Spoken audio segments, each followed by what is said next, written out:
আজকে 31শে ডিসেম্বর মঙ্গলবার। আজকের জন্য রাহুকালের সময় থাকছে দুপুরবেলাতে 3টে থেকে বিকালবেলা 4:17 পর্যন্ত। এই সময়টার মধ্যে কোনো রকম কোনো ইম্পর্টেন্ট কাজ, ইম্পর্টেন্ট মিটিং, ইন্টারভিউ, ইনভেস্টমেন্ট কোনো কিছুই করাটা উচিত না। এবার আসছি সারাদিনের মধ্যে যে সময়গুলোতে আপনারা নিজেদের ইম্পর্টেন্ট কাজগুলো করতে পারেন, সেটা হলো সকালবেলাতে 7টা 6-এর মধ্যে করে নেবেন। তারপরে সকালবেলাতে 7টা 49 থেকে 11টা 22 পর্যন্ত সময় থাকছে। এরপরে একদম সন্ধেবেলার পরে 7টা 44 থেকে রাত্রির 8টা 37 পর্যন্ত সময় থাকছে। রাত্রিবেলা আবারও 9টা 30 থেকে রাত্রির 12টা 10 পর্যন্ত সময় থাকছে।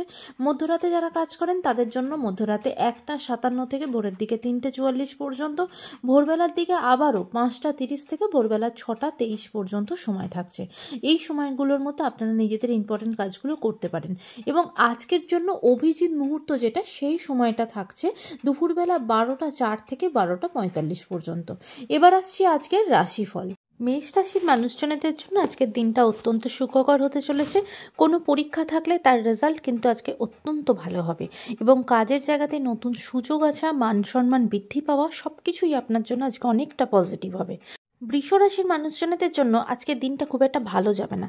বিশেষ করে শরীরের দিক থেকে দিনটা ভালো যাবে না এবং আপনার ওপর কোনো রকম কোনো নির্যাতন বা কোনো কিছু থেকে বঞ্চিত হতে পারেন। আজকের দিনটা কিন্তু ভীষণ চোখ কান খোলা রাখবেন এবং সাবধানে থাকতে হবে। মিথুন রাশির মানুষজনদের জন্য আজকে আপনাদেরও কিন্তু কোনো রকম কোনো ক্ষতি হতে পারে।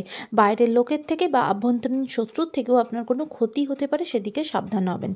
কর্কট রাশির মানুষজনদের জন্য আজকে আপনার বিরুদ্ধেও কেউ কোনো ষড়যন্ত্র করার চেষ্টা করবে এবং আপনাকেও বঞ্চিত করার চেষ্টা করবে, কিন্তু আপনি যদি একটু চোখ কান খোলা রাখেন আপনি কিন্তু সেই জায়গা থেকে বেরিয়ে আসতে পারবেন। তাই আজকের দিনটা আপনাদের জন্য একটু সাবধানে থাকতে হবে। সিংহ রাশির মানুষজনদের জন্য আজকে বিশেষ করে কোনো রকম কোনো সম্পত্তি রিলেটেড জায়গাতে সেখানে কিন্তু কোনো লোকসান হওয়া, ক্ষয়ক্ষতি হওয়া, এই জিনিসগুলো হতে পারে, সেদিকে খেয়াল করবেন। কন্যা রাশির মানুষজনদের জন্য আজকে অনেক দিন পর কোনো ঝঞ্ঝট ঝামেলা থেকে কিন্তু মুক্তি পাবেন বা বলতে পারেন একরকম বিপদ থেকে মুক্ত হবেন। সেই দিক থেকে দিনটা আপনার জন্য অত্যন্ত সুখকর। তুলা রাশির মানুষজনদের জন্য আজকে কিন্তু সিদ্ধান্ত অত্যন্ত বুঝে শুনে নিতে হবে, কারণ আজকে ভুল সিদ্ধান্ত নিয়ে ফেলতে পারেন এবং ভুল পথে চলে যেতে পারেন, সেটা আপনাকে অনেক বেশি ক্ষতি করবে। তাই সেদিকে খুব ভেবেচিন্তে ঠান্ডা মাথায় পরামর্শ নিয়ে কিন্তু আজকে ডিসিশন নেবেন। বৃশ্চিক রাশির মানুষজনদের জন্য আজকে কিন্তু আপনাদের নিজেদের মান সম্মান হানি হতে পারে, সেদিকে সাবধান হতে হবে। কাজের জায়গাতে, পারিবারিক জায়গাতে খুব বুঝে শুনে সিদ্ধান্ত নেবেন, কারণ সেই সিদ্ধান্ত থেকে আপনার নিজের কিন্তু ক্ষতি হতে পারে।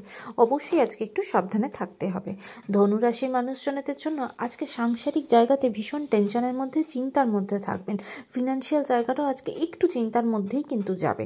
মকর রাশির মানুষজনদের জন্য বিশেষ করে যারা বিজনেসের সাথে যুক্ত, তাদের কিন্তু আজকে একটু বিজনেসের জায়গাতে প্রবলেম আসতে পারে, একটু লসেস আসতে পারে, বা এমনকি আপনার যে বিজনেস পার্টনার হবে তার সাথেও কিন্তু আপনার কোনো সমস্যা থাকতে পারে। সেই দিকে কিন্তু আজকে আপনাকে একটু খেয়াল করতে হবে। কুম্ভ রাশির মানুষজনদের জন্য আজকের দিনটা অত্যন্ত সুখকর হবে। এমনকি আপনার আজকে যারা শত্রু তারাও কিন্তু আপনার মিত্র হয়ে যেতে পারে। আজকে আপনার দিনটা নতুন করে শুরু হবে, নতুন উদ্যোগে শুরু হবে, নতুন সিদ্ধান্তের সাথে শুরু হবে। দিনটা অত্যন্ত সুখকর হবে আপনার জন্য। মীন রাশির মানুষজনদের জন্য আজকে অনেক দিন পরে কোনো রকম কোনো ঋণ বা লোন আপনার চলতে থাকলে সেখান থেকে আপনি মুক্ত পাবেন। সেই ঋণের বোঝা আপনার মাথা থেকে সরে যাবে। এই দিক থেকে আপনার দিনটা অত্যন্ত সুখকর হবে। আজকের দিনটা প্রত্যেকের জন্য অনেক বেশি ভালো হোক, সুন্দর হোক।